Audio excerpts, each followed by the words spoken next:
Third সেমিস্টারে যেহেতু একটা ভালো রেজাল্ট করতে পেরেছিলাম, তো সেই জন্য খুব ইচ্ছে ছিল যে যাতে অল ওভার আবার মানে ফোর্থ সেম আর থার্ড সেম মিলিয়ে যাতে সেই রেজাল্টের ধারাটা বজায় রাখতে পারি। তো একদম যে কনফিডেন্ট ছিলাম যে হ্যাঁ র্যাঙ্ক করবই, এটা তো কখনোই বলবো না, কিন্তু যখন দেখলাম যে হ্যাঁ 10th হয়েছি তখন ভীষণ খুশি হয়েছি।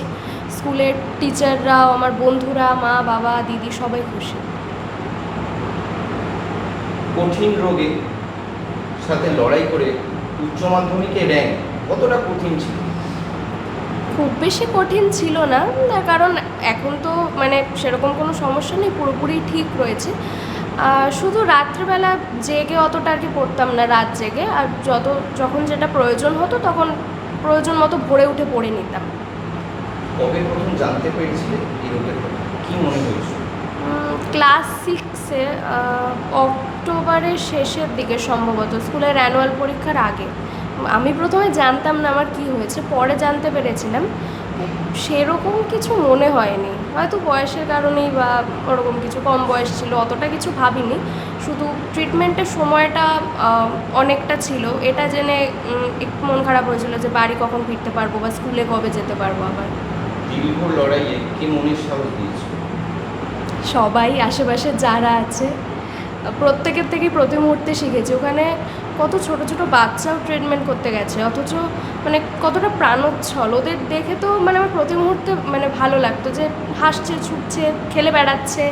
তো ওদের যখন এত মনের জন্য আমি পারবো না, ছোটো ছোটো বাচ্চা, তারপর ওখানকার ডক্টররা, মা বাবা, আত্মীয় স্বজন তো রয়েছে, বন্ধুরা রয়েছে, স্কুলের দিদিরা, সবাই।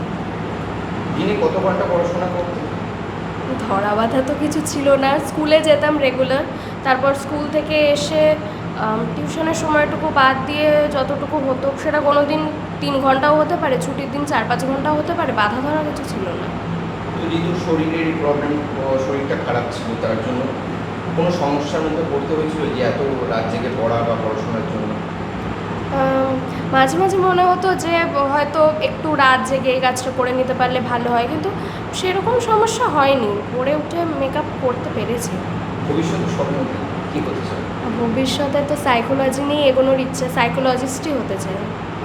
পড়াশোনা ছাড়া আর কি বিষয়ে ন্যাক আছে? পড়াশোনা ছাড়া গল্পের বই পড়তে ভাল লাগে, গান শুনতে ভাল লাগে, তারপর মুভিজ বা বিভিন্ন সিরিজ ওগুলোও দেখতে ভাল লাগে। এই যে 10ম র্যাঙ্ক করলে, স্কুলের ম্যাডামসরা কতটা খুশি হয়েছেন?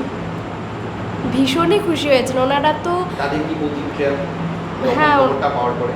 ওনারা তো ফোনও করেছিলেন, আমার বন্ধুরাও আমাকে মেসেজ করেছে, ফোন করেছে, ওনারাও ফোন করেছিলেন। তারপর আজকে তো স্কুলে মার্কশিট আনতে যাওয়াই ছিল, তখন দেখাও হয়েছে সবার সঙ্গে।